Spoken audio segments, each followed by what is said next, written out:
From July until the end of November, we've had to mobilize nearly $500,000 worth of goods. We've had to move them from Juba to Wau, which is in the western part of the country, and then we've had to truck them up into a wheel east. This has taken a monumental effort from the logistics.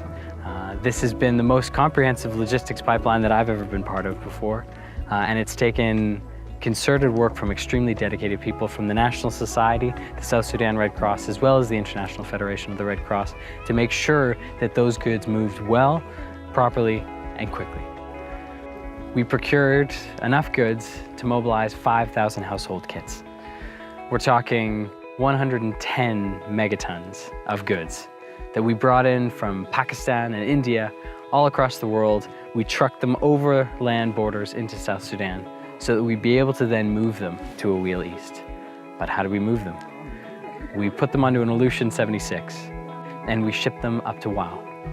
So once the goods had arrived in Juba, we had to somehow get them up to a wheel east. Because the roads were inaccessible, we had to resort to flights.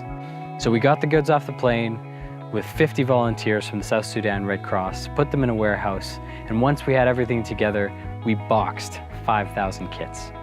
5,000 kits that included 11 essential household items in various quantities, each kit weighing about 20 kilograms.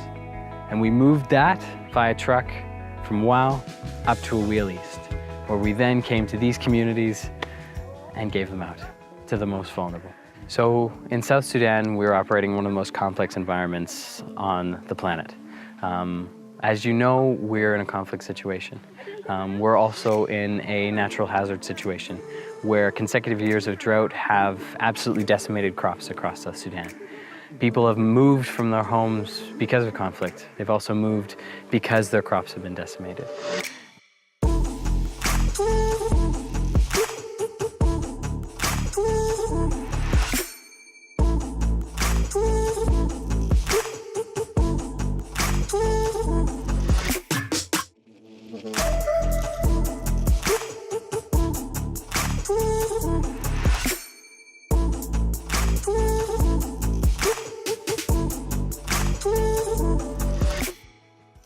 So food security in this context means that the number one way that people get food in this country is they grow it themselves, but they can't do that.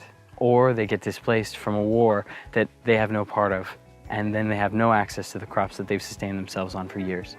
On top of that, the economic situation in South Sudan is quite dire. We know this. And so there's not a lot of access to the markets that would allow people to support themselves through the markets, and then they don't have cash. So food security here is multifaceted. As I said, it was an extremely complex environment. And so what the Red Cross is doing here is just trying to fill the gap. In an extremely complex environment, we're trying to come in and support where we know there's needs most.